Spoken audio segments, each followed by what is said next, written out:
गुरुर्ब्रह्मा गुरुर्विष्णु गुरुर्देवो महेश्वरः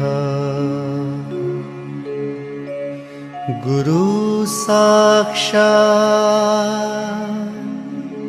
परब्रह्मा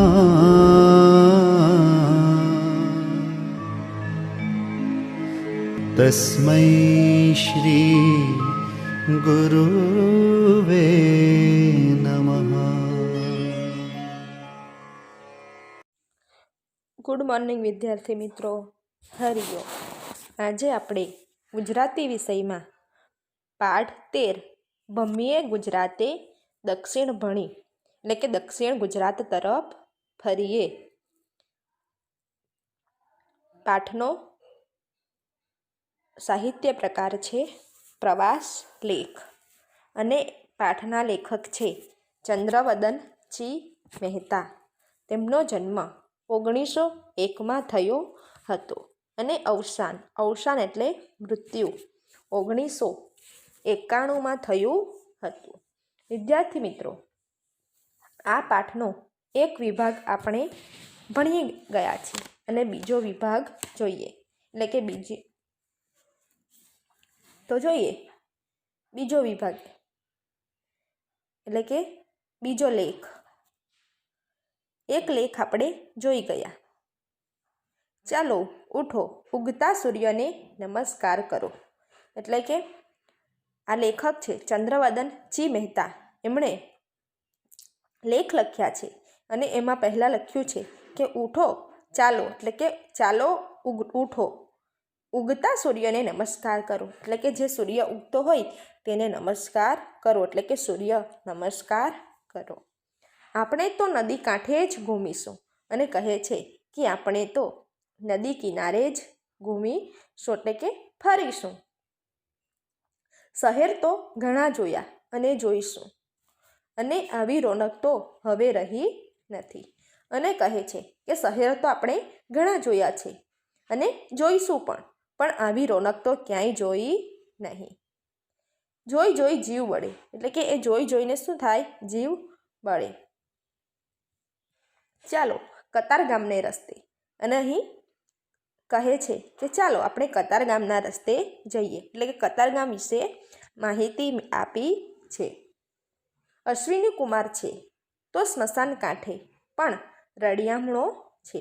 એટલે કે કતારગામ વિશે માહિતી આપી છે અને પરિચય આપ્યો છે કે અશ્વિની કુમાર છે ક્યાં?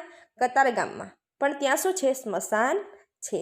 એટલે કે એ અશ્વિની કુમાર સ્મશાન કાંઠે છે પણ તે રળિયામણો એટલે કે સુંદર છે, પણ તે સુંદર છે. પછી વરાછા, આગળ કામરેજ, માંડવી અતિ પ્રાચીન શહેરો જોવા મળે. અને કીધું છે કે પછી શું આવશે? વરાછા. પછી વરાછાની આગળ જાય તો શું આવે? કામરેજ. કામરેજથી આગળ જાય તો માંડવી. અતિ પ્રાચીન શહેરો જોવા મળે, એટલે કે ખૂબ જ જૂના, ખૂબ જ પહેલાંના સમયના શહેરો જોવા મળે છે. આગળ જોઈશું તો હરિપુરા. અને પછી થોડું આગળ જઈએ તો શું આવે? હરિપુરા આવે. એની પાસે બારડોલી. અને થોડુંક હરિપુરાની થોડું આગળ જાય તો શું આવે? બારડોલી આવે. એક હિન્દી કવિ કહે છે તેમ એ ભારતનું થર્મોપોલી. એટલે કે એક હિન્દી કવિ છે. કોણ? હિન્દીના કવિ છે અને તે કહે છે કે ભારતનું થર્મોપોલી એટલે કે ગ્રીસવાસીઓ પર ઈરાનીઓએ આક્રમણ કરેલું. ત્યારે લોકશાહીના રક્ષણ માટે ગ્રીકો વતી લિયોનિડાસે ગરમ પાણીના જરાવાળા આ સાંકડા મશહૂર મેદાનમાં ઉગ્ર લડત આપી હતી. એટલે કે લડત આપી હતી. તેને શું કહેવાય? થર્મોપોલી. બસ અમે જાણતા જ હતા કે સુરત રેલ પાટા ઉપર આવેલું છે અને કહે છે કે સુરત રેલ પાટા પર આવેલું છે. તો શા માટે આટલું એ શહેર માટે લખ્યું? એટલે કહે છે કે તો શા માટે આટલું એ શહેર માટે લખ્યું, અને કહે છે તો શા માટે આટલું જ આ શહેર માટે લખ્યું. ભાઈ લખ્યું લખાઈ ગયું, અને કહે છે કે ભાઈ મેં લખ્યું પણ છે અને લખાઈ પણ ગયું છે. એક ભાંગેલા તૂટેલા ગામ માટે લખ્યું, અને આ ભાંગેલા તૂટેલા ગામ માટે મેં લખ્યું છે. એમાં આવડો બળાપો શા માટે, એમાં આટલું દુઃખ શા માટે, એવું કહે છે. બળાપો, બળાપો એટલે દુઃખ. અહીં નદીમાં 1612 થી 1617ની અંદર પહેલી દરિયાઈ લડાઈ થઈ હતી, અને કીધું છે કે આ સુરતમાં જે નદી છે, અહીં નદીમાં કઈ નદી આવી છે સુરતમાં? તાપી નદી. ત્યાં 1612થી 1616ની અંદર પહેલી દરિયાઈ લડાઈ થઈ હતી. એટલે કે દરિયાઈ પહેલી લડાઈ થઈ, એટલે કે લડાઈ દરિયામાં થઈ હતી. એમાં પરદેશીઓ જ લડી મુઆ હતા. એટલે કે એમાં પરદેશીઓ એટલે કે બીજા પ્રદેશના વિદેશીઓ જ લડી મુઆ હતા, એટલે કે મર્યા હતા. એમાં ભારતના તો સાઈડ પર રહી ગયા, પણ જે બહારથી આવેલા એ લોકો જ લડ્યા હતા. આપણે બારણે પારકી લડાઈ, એટલે કે આપણા ભારતમાં પારકી એટલે કે બીજાની લડાઈ, બીજા પ્રદેશવાળાની લડાઈ. ડચ, અંગ્રેજ, ફરાન્સિયા એટલે કે ફ્રાન્સ, વલંદા એટલે કે ડચ, બધા જ લડ્યા હતા. અને અંગ્રેજોએ ખૂંટો બેસાડ્યો, અને અંગ્રેજોએ પાયો નાખ્યો હતો. બીજા બધા લડાઈ ગયા, ડચ, અંગ્રેજ, ફ્રાન્સિયા, ફ્રાન્સવાળા અને વલંદાવાળા, અને અંગ્રેજોએ પાયો નાખી દીધો ભારતમાં. ઉત્તરે વેડ ડભોલી અને સિંગણપોર, જતા આવતા થાય બપોર, એમ કહે છે. પણ આપણે ડભોલીનો ભૂતિયો ટેકરો તો ચડીશું જ. પછી કહે છે કે ઉત્તર દિશામાં વેડ આવે, ડભોલી આવે અને સિંગણપોર પણ આવે છે, અને આવતા જતાં જ બપોર થઈ જાય. પણ આપણે ડભોલીનો ભૂતિયો ટેકરો જોઈશું. એટલે કે ડભોલીમાં એક ભૂતિયો ટેકરો છે ભૂતવાળો, તે ચડીશું જ એવું કહે છે. હા રે, અહીં પણ કુરુક્ષેત્રનું મેદાન શું માનવું, એવું કહે છે. હા એમ કહે છે. અને અહીં પણ કુરુક્ષેત્રનું એટલે કે લડાઈનું મેદાન છે એવું કહે છે. શું માનવું છે, એટલે કે કુરુક્ષેત્રનું મેદાન છે એવું માનવું છે એવું કહે છે. પાંડવોની ગુફા, ભીમની ગદા, કુરુક્ષેત્રનું મેદાન એટલે કે શું છે? પાંડવોની ગદા પણ છે, ભીમની ગદા પણ છે, અને કુરુક્ષેત્રનું મેદાન પણ છે. એ નામો તો ડગલે ને પગલે, એકાદ કંઈ જૂનું ખંડિયર આવ્યું તો સાંભળવા મળવાના જ. એટલે કહે છે કે અહીં પાંડવોની ગુફા પણ છે, ભીમની ગદા પણ છે, અને કુરુક્ષેત્રનું મેદાન પણ છે. તો ડગલે ને પગલે એકાદ કંઈ જૂનું ખંડિયર એટલે કે ઇમારત, ખંડિયર એટલે કે તૂટેલી ઇમારત અથવા તો મકાન આવ્યું તો સાંભળવામાં મજા જ છે એવું કહે છે. કે એકાદ જો આ પાંડવોની, ભીમની ગદા વિશે, પાંડવોની ગુફા વિશે અને કુરુક્ષેત્રના મેદાન વિશે જો આપણને કંઈ ડગલે ને પગલે એકાદ કંઈ જૂનું ખંડિયર આવ્યું તો સાંભળવા મળવાના જ છે. એટલે કે એક જ જો જૂનું આવું મકાન આવી ગયું તો આપણને સાંભળવા મળશે જ. શેના વિશે? આ પાંડવોની ગુફા વિશે, ભીમની ગદા વિશે, કુરુક્ષેત્રના મેદાન વિશે. પણ આપણે માનવા ન માનવા સાથે ક્યાં નિસ્બત છે? પણ આપણે માનવું ન માનવું એ કંઈ શું નિસ્બત છે આપણી, એવું કહે છે. તાપી નદીનો વળાંક અહીં એવો છે કે એ જાણે નર્મદાની સાથે જ ભળવા જવા માર્ગે છે એમ લાગે છે. એટલે કે તાપી નદીનો વળાંક અહીં એવો છે કે નર્મદાની સાથે ભળવા જવા માંગે છે. એટલે કે એવું કીધું છે કે આ તાપી નદીનો વળાંક છે એવો આપણને એના જોતે એવું લાગે છે કે નર્મદાની સાથે આ નદી ભળવા માંગે છે, એમ લાગે છે એવું કહે છે. પણ આપણે પૂર્વમાં સોનગઢની નજીકના જંગલમાં તો જઈએ જ, અને કહે છે કે પણ આપણે પૂર્વમાં એટલે કે પૂર્વ દિશામાં શું આવ્યું છે? સોનગઢ. સોનગઢ શું છે? જંગલ છે, ત્યાં તો જઈએ જ એમ કહે છે. ભય એટલે કે ડર, હા ભય તો ખરો જ, ડર તો ખરો જ એવું કહે છે.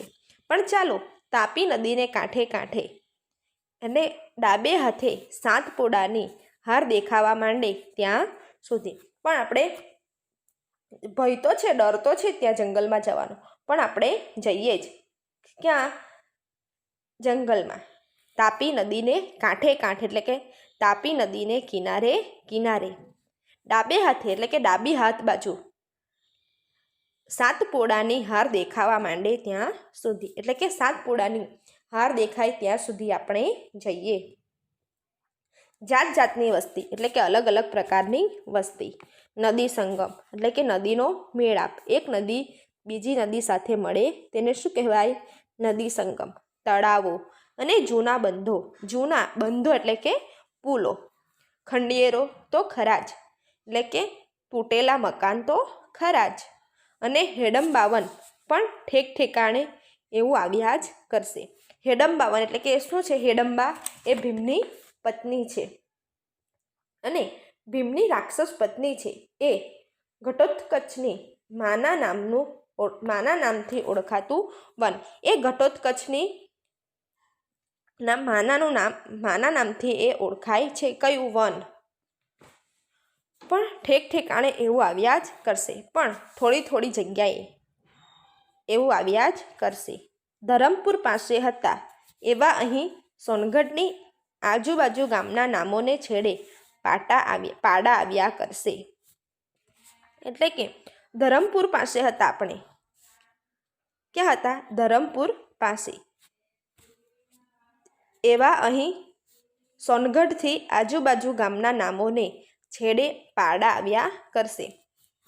એટલે કે ધરમપુર પાસે આપણે પહોંચ્યા, ત્યાંથી સોનગઢની આજુબાજુ એટલે કે સોનગઢની આજુબાજુના જે વિસ્તાર છે ગામના નામોને છેડે એટલે કે ગામના નામોને છેડે ગામ આવ્યા કરશે. એટલે કે આપણે ધરમપુર પાસે તો પહોંચી ગયા, પછી સોનગઢની આજુબાજુ પણ ગામના નામને છેડે એટલે કે ગામનું નામ હોય ત્યાં છેડે એટલે કે પાછળ ગામ આવ્યા કરશે. ગામ પછી ગામ આવ્યા કરશે. વરપાડા, અમલપાડા એટલે કે પાછળ પાડા આવ્યા કરશે. એટલે કે જો અહીં આપ્યું છે કે વરપાડા, પછી વરપાડા પછી શું આવશે? અમલપાડા એટલે કે છેડે પાડા એટલે કે પાછળ પાડા આવ્યું એવું છે.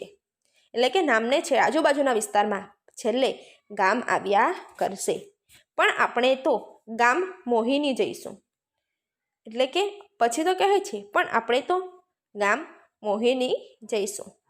રસ્તો બરાબર નથી અને રસ્તો પણ બરાબર નથી, તે થઈ રહેશે. અને કહે છે કે તે થઈ રહેશે, પણ સામી નજરે સાતપુડાના હેરિયા જોવાની કેવી મજા આવશે. ચલો, પણ સામી નજરે એટલે આપણે જશું તો ખરા, જંગલમાંથી પસાર તો થઈશું, પણ સામેની સાઈડ એટલે કે સામેની નજરે એટલે કે સામે જોશું તો સાતપુડાના બાકોરામાંથી પડતું સૂર્યનું કિરણ એટલે કે આપણને બાકોરામાંથી એટલે કે સાતપુડાનું બાકોર જગ્યા હોય, સાતપુડા એટલે કે ડુંગર, તેની બાજુમાંથી જગ્યાથી સૂર્યનો પ્રકાશ આવે છે, તેને જોવાની કેટલી મજા આવશે એવું કહે છે. પણ આપણે તો તોફાની નદી કીમનો ઠસ્સો જોઈ અંકલેશ્વર જવું છે. પણ આપણે તો તોફાની નદી કીમ એટલે કે ગામનું નામ છે, ઠસ્સો એટલે કે ઠાઠ જોઈને અંકલેશ્વર જવું છે. ત્યાંથી રાજપીપળાના ડુંગરોમાં પહોંચવું છે અને અંકલેશ્વરથી રાજપીપળાના ડુંગરોમાં પહોંચવું છે, એટલે કે રાજપીપળાના ડુંગરોમાં જવું છે, ડુંગરો પર જવું છે. તેલનો વિસ્તાર ધરતી તળે અને ઉપર કાળા કાબરચિત્રા માટીના ઢેફાળા એટલે કે ઢેફું જ્વાળામુખીઓએ કરેલી અગન ઉલટીઓની નિશાનીઓ. એટલે એવું કહે છે કે તે ત્યાં તેલનો વિસ્તાર છે અને નીચે ધરતી તળે એટલે કે ધરતીની નીચે શું આવે? તેલ નીકળે. દિવેલ તેલ ત્યાં શું આવે? એ લોકો જમીન ખોદે, અંકલેશ્વર રાજપીપળા એ સાઈડ તો જમીન ખોદે તો અંદરથી તેલ નીકળે, એટલે કીધું છે કે તે તેલનો વિસ્તાર છે. અને ઉપર કાબરચિત્રા માટીના ઢેફા એટલે કે પછી એ લોકો જે પેલું તેલ કાઢવાની પ્રોસેસ કરે પછી જે પેલો ધુમાડો ને ઉડે તેને શું કહેવાય? જ્વાળામુખીઓ કરેલી કાબરચિત્રા માટીના ઢેફા, એટલે કે ત્યાં માટીના ઢેફા મળે છે કાબરચિત્રા રંગના. અને જ્વાળામુખીઓએ કરેલી અગન ઉલટીઓની નિશાની. જ્વાળામુખીઓ કરેલી અગ્નિ એટલે કે જે આપણને સળગે ત્યારે ઉપર શું કાળું કાળું જે દેખાય છે ને શું કહેવાય? જ્વાળામુખી. અને અગન એટલે કે અગ્નિની ઉલટીઓની નિશાની એટલે કે જ્વાળાની નિશાની. જે સળગતું હોય તેને શું કહેવાય? અગ્નિ. અને એની ઉપર જે હોય તેને શું કહેવાય? જ્વાળાની નિશાનીઓ આપણને દેખાય છે. સેકાઓ પહેલાંની વાત છે, એટલે કે વર્ષો પહેલાંની વાત છે. આ સામે દેખાય એ રાજપીપળાનો ડુંગર, અને કહે છે કે જો આ સામે દેખાય છે તે રાજપીપળાનો ડુંગર છે. કેવો આડો પડ્યો છે, મજા તો ઉપર જઈશું ત્યારે આવશે. અને કહે છે કે કેવો અહીં આડો છે, અને જો ઉપર આપણે જઈશું તો ખૂબ જ મજા આવશે. આ દેખાય એ ભીલ રાજાઓની મહેલાત, એ જ ડુંગરા. આ જે દેખાય છે તે બધી ભીલ એટલે કે આદિવાસી જાતિના રાજાઓની મહોલાત એટલે કે મહેલ છે. આ બધા દેખાય છે તે આદિવાસી જાતિના જે રાજાઓ છે એના મહેલો દેખાય છે, અને એ જ ડુંગરા છે. જરા અટપટો રસ્તો છે, અને રસ્તો થોડો અટપટો છે, અને પ્રાચીન કાળના અનેક અવશેષો પણ છે. એટલે કે પ્રાચીન કાળના અવશેષો એટલે કે સામાન પણ આપણને મળી આવે છે. એટલે કે જૂના જમાનાનો સામાન પણ આપણને મળી આવે છે. જાળવીને ચાલજો એટલે કે સાચવીને ચાલજો. આ બાંધ્યો દરવાજો તોતી ઘણો જૂનો. આ બાંધ્યો એટલે કે આ દરવાજો છે તે બહુ જૂનો છે, અને આ દરવાજો તોતિંગ એટલે કે બહુ મોટો અને ઘણો જૂનો છે.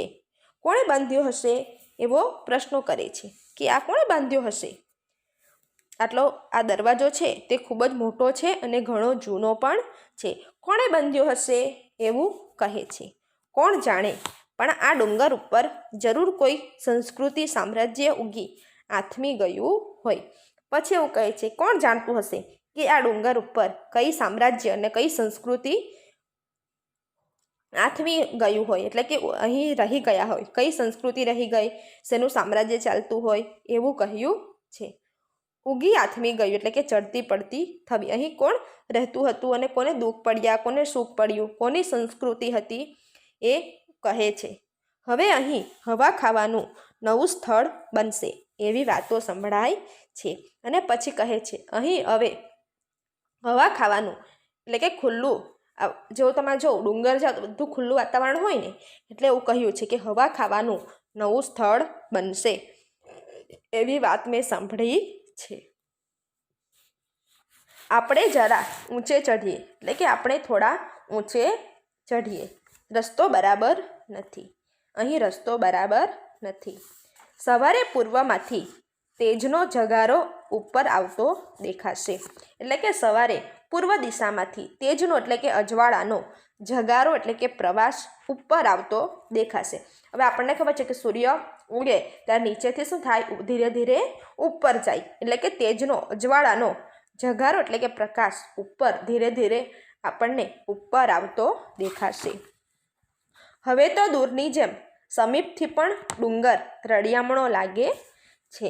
હવે તો દૂરની જેમ એટલે કે દૂરથી કેટલો સુંદર લાગે છે, તેમ પાસેથી, સમીપ એટલે કે પાસેથી પણ રળિયામણો એટલે કે સુંદર લાગે છે. માંડવગઢની રાણી રૂપમતીની જેમ આપણે પણ રેવાજીના દર્શન કરવા ગીરી અટારી ચઢ્યા. અને માંડવગઢની રાણી રૂપમતીની જેમ એટલે કે અહીં માંડવગઢ એ નામ છે, અને રાણી રૂપમતી એ રાણીનું નામ છે, અને માનવગઢ એ ગામનું નામ છે. જેમ એ ચડી હશે માંડવગઢ રાણી રૂપમતી, તેમ આપણે પણ આજે રેવાજીના દર્શન કરવા ગીરી અટારી ચઢ્યા. અને કહે છે તેમ આજે આપણે પણ રેવાજીના એટલે કે માતાજીના દર્શન ચડવા ગીરી અટારી ચઢ્યા એટલે કે પર્વત પર ચઢ્યા. વિંધ્યવન એ શું છે? વનનું નામ છે. વિંધ્યવન ખૂંદી શાંતપુડાની હરમાળાને અડગી રાખી નર્મદા મૈયા ગુજરાતે પધારતા કેવા જાજલ્યમાન બને છે, એટલે કે આ વનમાંથી ખૂંદી એટલે કે જઈને વનમાંથી જઈને સાતપોડાની હારમાળાને એટલે કે ડુંગરોને, જે ડુંગરોની લાઈન છે તેને અળગી રાખી, એટલે કે જો ડુંગર મોટા એટલે કે પાણી ઉપર સુધી જવાનું નથી, એટલે કે હારમાળાને અળગી રાખી નર્મદા મૈયા એટલે કે નર્મદા માતાનું પાણી, નર્મદા નદી ગુજરાતે પધારતા એટલે કે ગુજરાતમાં પ્રવેશ કરે છે. કેવા જાંજલ્યમાન એટલે કે ઝળહળતા દેખાય છે એવું કહે છે. કેવા ઝળહળતા બને છે? ક્યાંથી? જે નર્મદા માતા ડુંગરમાંથી નીકળ્યા છે અને નીચે ગુજરાતમાં પ્રવેશ કરે છે. એ કેવા ઝળહળતા દેખાય છે એવું કહે છે. કદીક ધોધે એટલે કે કોઈ વાર ધોધમાં દેખાય, કારણ કે જો ડુંગર હોય તો વધારે પાણી ભરાઈ ગયું હોય તો આમ ધોધ જેવું નીચે પડે, એટલે કોઈક વાર ધોધમાં, કોઈક વિશાળ પટે એટલે કે કદીક કોઈક વાર વિશાળ એટલે કે મોટી જમીન પર, પટે એટલે કે જમીનમાં. કદીક હરિણ ફાળે ગૌરવ ભર્યા આ માના નર્મદા એટલે કે કદીક હરણ ફાળે એટલે કે કદીક કોઈક વાર હરણની જેમ, જો પાણી વધારે આપણને ખબર હોય કે જેમ વધારે પાણી હોય તેમ સ્પીડમાં પાણી જાય છે, તો આપણને ખબર છે હરણ કેટલી સ્પીડમાં દોડે છે, એટલે કે કોઈક વાર હરણની જેમ દોડતા ગૌરવ ભર્યા એટલે કે ગૌરવથી આ માં નર્મદા એટલે કે આ માં નર્મદા નદી છે. 950 કિલોમીટરનો કાંઠો અમરકંટકથી અહીં સુધીમાં, એટલે કહે છે કે 950 એટલે કે 950 કિલોમીટરનો વિસ્તાર છે અમરકંટકથી અહીં સુધીનો. આ નર્મદા નદી શરૂ થાય છે તે અમરકંટક સુધી છે અને તેથી 950 કિલોમીટરનો વિસ્તાર છે. તમે અમારે માટે શું શું નથી લાવ્યા? અને કહે છે કે તમે અમારા માટે શું નથી લાવ્યા એવું કહે છે. રમ્ય છો, સુંદર છો. કોને કહે છે? નર્મદા માતાને, નર્મદા નદીને. ભવ્ય છો, સોહામણા છો એટલે કે વહાલા છો, આહલાદક છો. સંતોના શિરછત્ર છો એટલે કે શિરછત્ર એટલે કે પાલક, જે આપણે રહી આપણનું પાલક પોષણ જ કરતા કહેવાય ને, આપણને પાણી મળે એટલે કે સંતોના શિરછત્ર છો એટલે કે સંતોના પાલક છો. પાલક એટલે કે ભરણ પોષણ કરનાર. સામવેદના ઉચ્ચારાતા શ્લોકોથી અલંકારાયેલા છો એટલે કે સામવેદના એક વેદનું નામ છે. કયો? સામવેદથી ઉચ્ચારાતા, એમાં સામવેદની જે પુસ્તક છે એક વેદનું, એમાં શ્લોકો છે. અલંકારાયેલા એટલે કે શણગારાયેલા, બનેલા શ્લોકોથી, બનેલા શ્લોકોથી છો. શા કારણે? કારણ કે એમાં નર્મદે નદીના શ્લોક હશે એટલે કે શ્લોકથી શણગારાયેલા છો. સામવેદમાં નર્મદા નદીના શ્લોક હશે એટલે કીધું છે કે નર્મદા નદીના શ્લોકો સામવેદમાં છો એટલે કે સામવેદના ઉચ્ચારાતા શ્લોકોથી શણગારાયેલા તમે છો. મહાસતી અનસૂયાના પરમ સખીજન એટલે કે જે અનસૂયા છે એના મિત્ર છો, એની સખી છો, બહેનપણી છો. પ્રાતઃ સ્મરણીય છો એટલે કે સવારે એને આપણે જુઓ, તમે આપણે નહીં બોલતા હોય પણ જો સંતો બ્રાહ્મણો સ્નાન કરે તો શ્લોકો બોલે નર્મદા નદીના, એટલે કે પ્રાતઃ સ્મરણીય એટલે કે સવારે તમે પૂજન કરનાર, બધા તમારું પૂજન કરે છે એટલે કે સવારેની તમે પ્રાર્થના છો. કારણ કે સવારે બધા પ્રાર્થના કરે ને, પાણી જ્યારે નહાય ને, જ્યારે સ્નાન કરે ને ત્યારે આ શ્લોક બોલે નર્મદા નદીના. એટલે કે આ એવું કહેવામાં આવે છે કે જ્યારે આ શ્લોક બોલે નર્મદા નદીના નહાતી વખતે તો આપણું પાણી પવિત્ર થઈ જાય છે. એટલે જ રાતવાસો અહીં કરીશું. એટલે પછી કહે છે એટલે જ તો રાતવાસો એટલે કે રાતે અહીં આપણે રહીશું.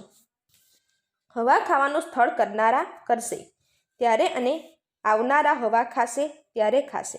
અને કહે છે કે હવા ખાવાનું સ્થળ કરનારા કરશે એટલે કે હવા જે ખાવા જવાના હશે તે જશે, કારણ કે પ્રવાસ કર્યો છે ને, એટલે કહે છે કે જે હવા ખાવા જવાના હશે તે જશે અને આવનારા હવા ખાશે ત્યારે ખાશે, અને બીજા આવશે તે હવા ખાશે ત્યારે ખાશે. હમણાં તો આપણે હવા ખાઈ લઈએ, અને હમણાં તો આપણે અહીં છે તો આપણે તો હવા ખાઈ લઈએ એવું કહે છે. આપણે પહાડ ઉપર જઈએ છીએ એટલે કે આપણે પર્વત ઉપર જઈએ છીએ, પણ નીચે તો તેલના ઝરણા છે, પણ નીચે તો તેલના ઝરણા છે એવું કહે છે. અને હવે તો એને કાઢવાનો ધરતીના મોં પણ બનાવાય છે. હવે તો એને કાઢવાને ધરતીના મોં પણ બનાવાય છે. એટલે કે મેં તમને કીધું ને જમીન ખોદો તેલ નીકળે, તેમાં પણ ધરતીના મોં પણ બનાવાય છે. એટલે કે જે ખોદે એટલે કે ધરતી માતાને ખોદેલું જ કહેવાય. એટલે કે એનું મોં પણ બનાવાય છે. શા કારણે? તેલ કાઢવાને કારણે. ગુપ્ત ગંગા એટલે કે ગુપ્ત ગંગા એટલે કોઈને દેખાય નહીં તેવી. એમ આ ગુપ્ત તેલ ધારા અને તે આ ગુપ્ત પણ, કારણ કે તમે જો ખોદશો ત્યારે તેલ દેખાશે, એમ જ આપણને દેખાય છે જમીન પર એટલે નહીં. એટલે કે આ ગુપ્ત તેલની ધારા પણ છે. ફિલસૂફો કહે છે કે મન તેલ ધરાવત રાખવું. એટલે કે ફિલોસોફ એટલે કે એક કવિ છે ફિલોસોફ, તે કહે છે કે મન તેલ ધરાવત રાખવું. એટલે કે તેલની ધાર પાણી પર પડે તોય તે અલગ રહે એમ મનને કેળવવું. એટલે કે જુઓ, તમે પાણી હશે તો પાણીમાં તેલ નાખજો, તે અલગ જ રહે, એ પાણી સાથે ભળે નહીં. તેમ આપણે પણ મનને સારું રાખવું અને એવી રીતે જ કેળવવું કે બીજામાં ભળી જાય નહીં. તો વિદ્યાર્થી મિત્રો, અને આ પાઠ ભમ્મીએ ગુજરાતે ન વાટે ન રેલ પાટેમાંથી લેવામાં આવ્યો છે. તો વિદ્યાર્થી મિત્રો, આજે આપણે પાઠ 13 ભમ્મીએ ગુજરાતે દક્ષિણ ભણી વિશે અભ્યાસ કર્યો. અસ્તુ.